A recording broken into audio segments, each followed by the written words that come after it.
We went to jail because it was impossible to sit still while the obscenity of the apartheid system was being imposed on our people.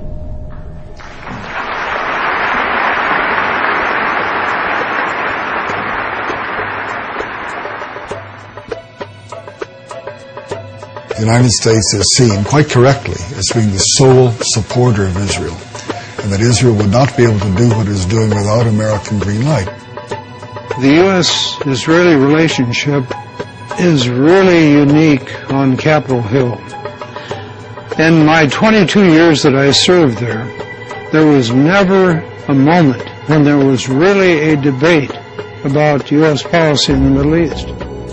It was always, what does Israel want? And almost always, Congress gave them exactly what they wanted without any debate, without any amendments being considered. This type policy exists as a result of a number of factors.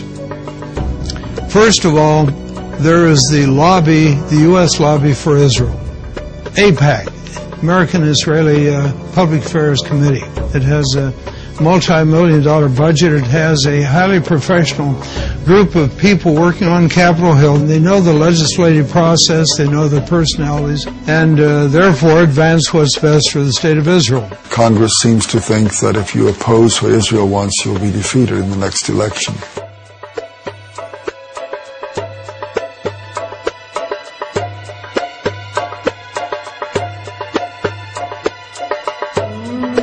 Another factor is the fundamentalist Christian community.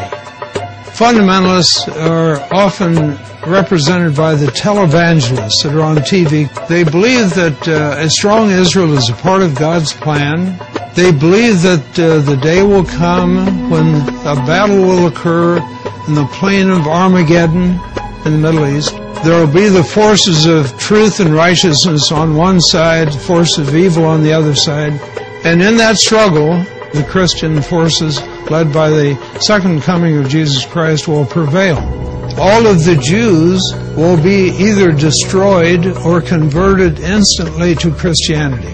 It may sound to the viewer as a very far-out notion, but believe me, it is widely held and supported by millions of Americans whose doctrines really, in the ultimate, are hostile to the survival of Jews, but nevertheless, the supporters of Israel see this vast body of American people as being a great asset at this time, so they embrace them.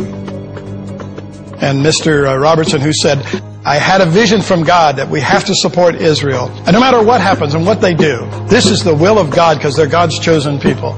A couple of weeks later, he added, and that's when this ministry started really being blessed, when we made that commitment to Israel. Not the commitment to God or Jesus Christ's teachings, but to Israel. And we have come from all the nations of the earth to say to the people of Israel, we are your friends, we are with you, and we believe that you are called by God to possess this land. I, as a Christian and a Christian pastor, object, not in my name, and not in the name of over 115 to 120 million Christians, do you dare say that we support injustice and deceit. We do not. The citizenry of this democratic society is systematically deprived of access to the real facts. The American media play a major role in continuing U.S. support for Israel through leaving out vast swaths of information. It is the classic case of lying through omission. Major statements by American diplomats, senators, military leaders are going unreported. Sentences are being removed from news stories. Information is being manipulated. Those are the three factors that work together on Capitol Hill and lead to such total bias, such total absence of free speech, of open debate, that is, I think, very destructive to our institutions and to our best interests in world affairs. So Israel, for example, does not abide at all by international law. The entire occupation is illegal. It's a violation, in particular, of the Fourth Geneva Convention.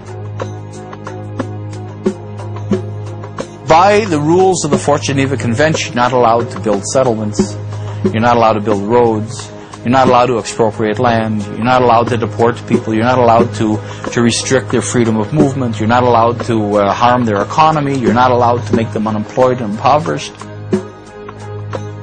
But everything that Israel does in the occupied territories, U.S. taxpayers are paying for. The U.S. gives the financing, it gives the military support. Israel receives as much foreign economic assistance as all the countries combined in the world.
In March 2003, the U.S. government approved $10 billion in aid for Israel.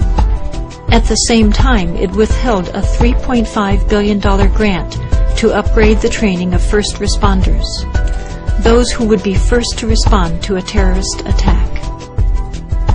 Spent domestically, that $10 billion could buy health care coverage for over 4 million children without proper coverage, or pay for 1.5 million American children to attend Head Start child development programs to prepare them for school, or simply help states offset the costs of one of the worst fiscal crises in half a century.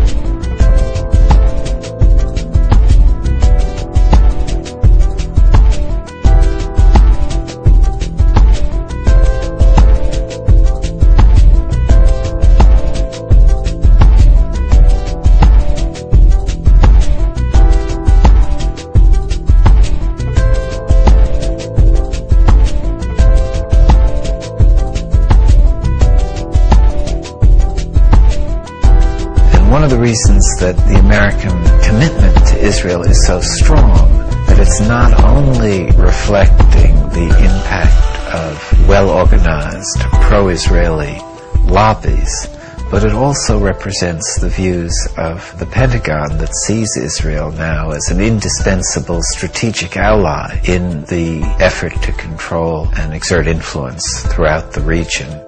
The main concern for the United States, like the world, is the oil-producing regions. And in order to control that, you need a way of doing it.